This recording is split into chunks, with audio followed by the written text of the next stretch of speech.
तंत्र में देवी, यक्षिणी, पिशाचिनी, योगिनी आदि अनेक दिव्य शक्तियों की साधना का जिक्र मिलता है। साधना के दो मार्ग हैं, एक वाम और दूसरा दक्षिण। दो तरह की शक्तियां होती है, एक देवीय और दूसरी राक्षसी। व्यक्ति को तय करना होता है कि उसे किस तरह की साधना करना चाहिए। हिंदू धर्मानुसार सिर्फ सात्विक साधना ही करना चाहिए। नीचे जो साधना बताई जा रही है वह मात्र जानकारी हेतु है। आप साधना के लिए किसी योग्य जानकार से पूछकर ही साधना करें। यदि साधना उचित रीति से नहीं की जाती है तो हो सकता है कि इससे आपका अहित भी हो। हम नहीं जानते हैं कि सही क्या है। यदि आप देवताओं की साधना करने की तरह किसी यक्ष या यक्षिणियों की साधना करते हैं तो यह भी देवताओं की तरह प्रसन्न होकर आपको उचित मार्गदर्शन या फल देते हैं। उल्लेखनीय है कि जब पांडव दूसरे वनवास के समय वन भटक रहे थे तब एक यक्ष से उनकी भेंट हुई जिसने युधिष्ठिर से विख्यात यक्ष प्रश्न किए थे। यक्ष का शाब्दिक अर्थ होता है जादू की शक्ति। आदिकाल में प्रमुख रूप से ये रहस्यमय जातियां थीं: देव, दैत्य, दानव, राक्षस, यक्ष, गंधर्व, अप्सराएं, पिशाच, किन्नर, वानर, रीछ, भल्ल, किरात, नाग आदि। ये सभी मानवों से कुछ अलग थे।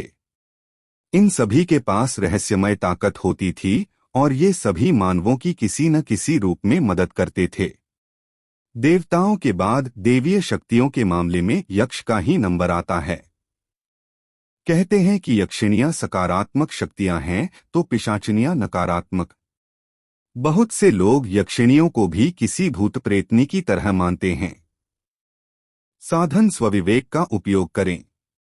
यक्षिणी साधक के समक्ष एक बहुत ही सौम्य और सुंदर स्त्री के रूप में प्रस्तुत होती है।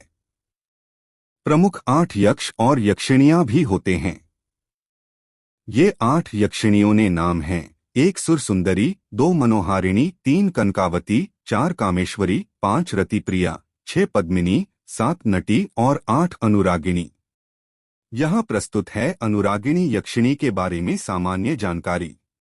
अनुरागिणी यक्षिणी: यह यक्षिणी यदि साधक पर प्रसन्न हो जाए तो वह उसे नित्य धन, मान, यश आदि से परिपूर्ण तृप्त कर देती है।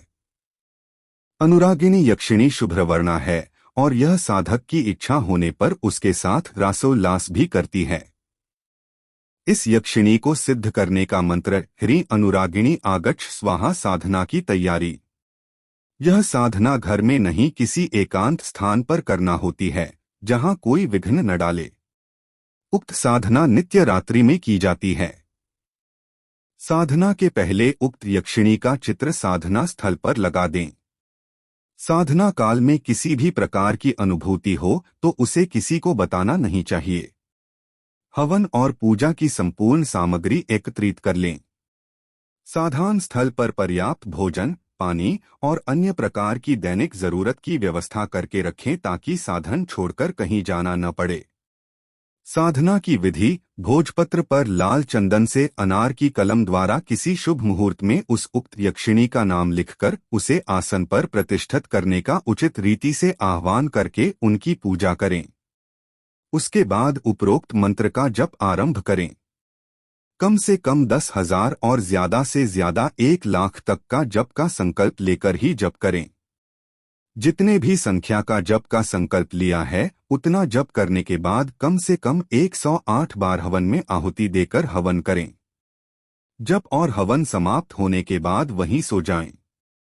यह साधना की संक्षिप्त विधि है। किसी जानकार से पूछकर ही साधना प्रारंभ करें। अगर आपको यह जानकारी पसंद आई है तो लाइक, सब्सक्राइब, शेयर करें।